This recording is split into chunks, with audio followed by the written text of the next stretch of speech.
بسم اللہ الرحمن الرحیم۔ میں آپ کا میزبان ارسلان اسلم آپ کو اپنے چینل دلچسپ تاریخ میں ایک بار پھر سے خوش آمدید کہتا ہوں۔ دوستوں، ہم بات کر رہے ہیں حضرت آدم علیہ السلام سے لے کے حضرت محمد صلی اللہ علیہ وسلم تک کے تمام انبیاء کرام کی، اور آج ہم بات کرنے جا رہے ہیں حضرت موسیٰ علیہ السلام کے متعلق۔ لیکن ویڈیو میں آگے بڑھنے سے پہلے میری آپ سے درخواست ہے کہ ہمارے چینل کو سبسکرائب کر لیں، بیل آئیکن کو پریس کر لیں تاکہ ہماری طرف سے آنے والی تمام ویڈیوز کا نوٹیفیکیشن آپ کو بر وقت ملتا رہے۔ دوستو، موسیٰ علیہ السلام اللہ تعالیٰ کے بہت بڑے رسول گزرے ہیں۔ آپ پر توریت شریف نازل ہوئی، ان کی قوم جنہیں اس وقت یہودی کہا جاتا ہے، انہی بنی اسرائیل کی ہدایت اور نجات کا کام آپ کے سپرد ہوا۔ قرآن پاک میں آپ کا ذکر بار بار آتا ہے، اس لیے اس قصہ کو کھول کر بیان کرنا چاہیے۔ حضرت ابراہیم علیہ السلام کا قصہ تو آپ پہلے سن چکے ہیں۔ دوستو، حضرت ابراہیم علیہ السلام کے دو بیٹے بہت مشہور ہوئے، حضرت اسماعیل علیہ السلام اور حضرت اسحاق علیہ السلام۔ حضرت اسماعیل علیہ السلام مکہ مکرمہ میں ٹھہرے، جہاں حضرت ابراہیم علیہ السلام ان کی والدہ کے ساتھ چھوڑ آئے تھے، جہاں ان کی اولاد خوب پھلی پھولی۔ انہیں میں ہمارے رسول پاک صلی اللہ علیہ وسلم بھی پیدا ہوئے۔ ان کے بیٹے حضرت یعقوب علیہ السلام تھے، جن کا دوسرا نام اسرائیل یعنی اللہ کا بندہ تھا۔ ان کی اولاد بنو اسرائیل کہلائی۔ یہ لوگ حضرت یوسف علیہ السلام کی وجہ سے مصر میں آباد ہو گئے تھے، جہاں کا قصہ پہلے بتایا جا چکا ہے۔ جہاں وہ مصریوں کے 400 سال تک غلام بنے رہے۔ مصر پر اس زمانے میں قبطیوں کی حکومت تھی، ان کا بادشاہ فرعون کہلاتا تھا۔ یہ بنو اسرائیل پر طرح طرح کے ظلم کرتا تھا۔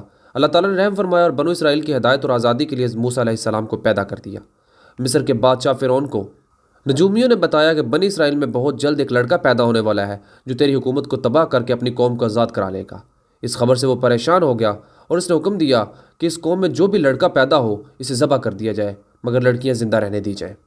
جس سال حضرت موسیٰ علیہ السلام پیدا ہوئے، ان کی والدہ کو اس بات کا ہر وقت کھٹکا لگا رہتا تھا کہ کوئی دائیا بادشاہ کو اس بات کی خبر نہ دے، مگر اللہ تعالیٰ نے ان کو تسلی دی کہ تم فکر نہ کرو۔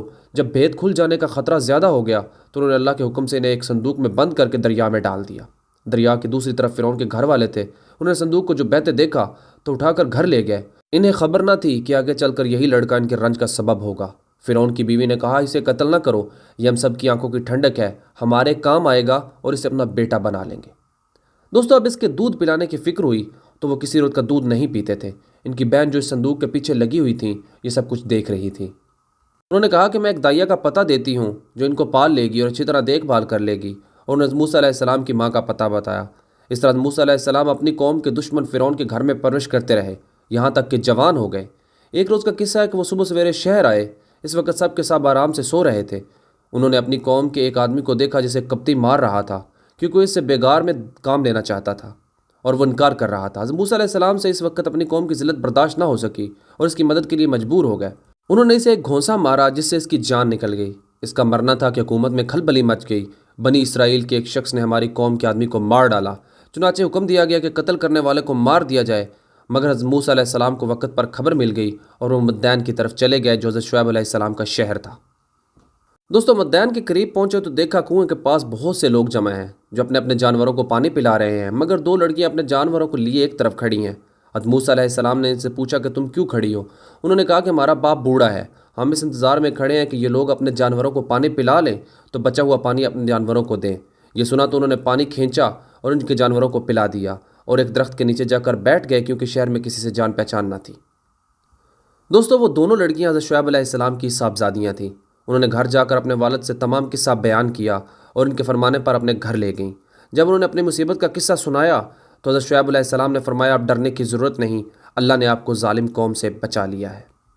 حضرت شعیب علیہ السلام نے ان سے کہا کہ تم 8 سال تک میرے پاس کام کرو اور 2 سال اور ٹھہر جاؤ تو تمہیں اختیار ہے، مگر میں اس کا حق نہیں رکھوں گا۔ 8 سال گزر جانے پر تمہیں اپنے پاس رہنے پر مجبور نہ کروں گا۔ میں اپنی طرف سے یہ وعدہ کرتا ہوں کہ اپنی ایک لڑکی کا نکاح تم سے کر دوں گا۔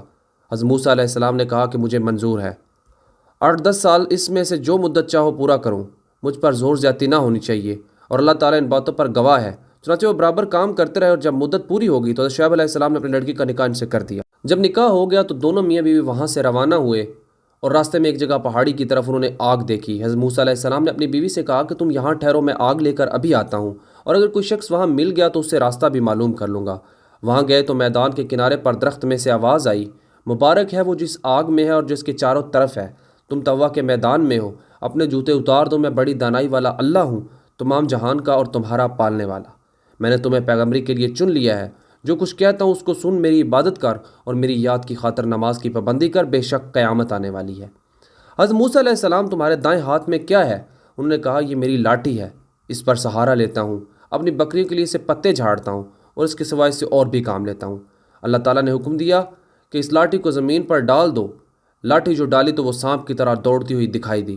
اس پر وہ ڈر گئے۔